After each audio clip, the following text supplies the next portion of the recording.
In what ways did you begin to get careless off the field? So the thing is that the incident happens in your life and then you move on with it. You don't know the kind of motivation it registers in your heart. I always knew that nothing else can distract me from achieving my goal, but the immediate distractions were too many. Traveling to other countries, going out, regularly, having drinks with friends, and just not being that focused. But the one thing that remained constant was every time I was down, every time I hit rock bottom, somehow I was able to put everything aside and say, right, I'm going to work hard and I'm going to get back up. So it's not like I made a promise that I'm never going to fall down. Obviously I was going to fall down. That's life. That is always going to happen in sport and life. But the ability to come back again and again made me realize that that incident was the one incident that helped me become mentally so strong that I could, even if I was distracted, because I'm human, I will make mistakes. But the ability to come back up became so much more stronger.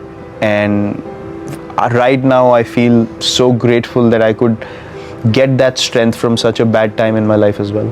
How bad did the eating and training get? I remember I was not disciplined at all in terms of my eating and my fitness. I mean, I can't even relate to that guy anymore that I was in those years, You look like a different person. I mean, you see pictures of, right? Yeah, so I myself feel like it's some other guy. So I had played IPL from 2008, 9, 10, 11, and then 12. IPL 12 was, I was playing for India. I was playing for the national team at the highest level, but I hadn't got the success, that some of the established players did. And IPL 2012 again had a really, really bad IPL season, and my eating habits were horrible in that season. Very, very bad. And I remember coming back home and I came out of the shower. The team didn't do well. I came out of the shower. I looked at myself in the mirror and I was like, that's the time it hit me, And luckily, everything that's been bad in me, somehow I get that calling myself that you need to get it right. Like there's hardly anyone coming and telling me, you're really messing up. It just comes from within. And then I saw myself in the mirror and I was like, you can't look like that if you're an international cricketer. I was like, how the hell are you going to continue like this if you don't take care of yourself? Boom, from next day onwards, I just changed everything about my diet. Hitting the gym 2 hours a day, just taking a day off in a week, eating proper lean food. I got away from all kinds of junk. I did not have a cheat day at all. And within 8 to 10 months, I lost about 6 or 7 kgs, and then from then on it became such an addiction because I saw the results on the field. I felt quicker, I felt lighter, felt more focused, and then I was like, man, this is the path I want to walk. And what do you think it was about that moment that caused you, by first thing the next morning, to completely reorient yourself? Just the guilt, the shame of looking at myself and just feeling ashamed of myself that I could put myself in a position having played at such a high level and taking things for granted.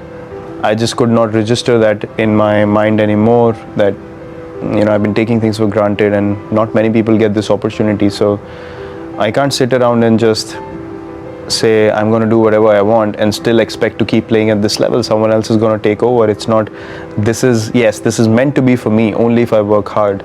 It's not a given. So I always believe hard work is the only controllable I have.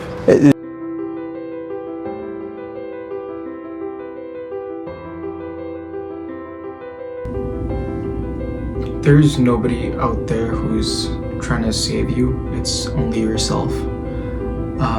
The only thing that matters to me is a fight against myself. I don't care what others think. I don't care what one would say if I look like this, look like that. What matters to me is how I feel about myself. And that's what I'm trying to work towards. I feel like a battle against yourself is the only battle that you should be having. You shouldn't compare yourself to anyone. You shouldn't think of, this guy looks better than me, this guy's doing better than me. Maybe they are, but everybody's got their own gifts, and you gotta find your own and work on that gift and be happy here with yourself within.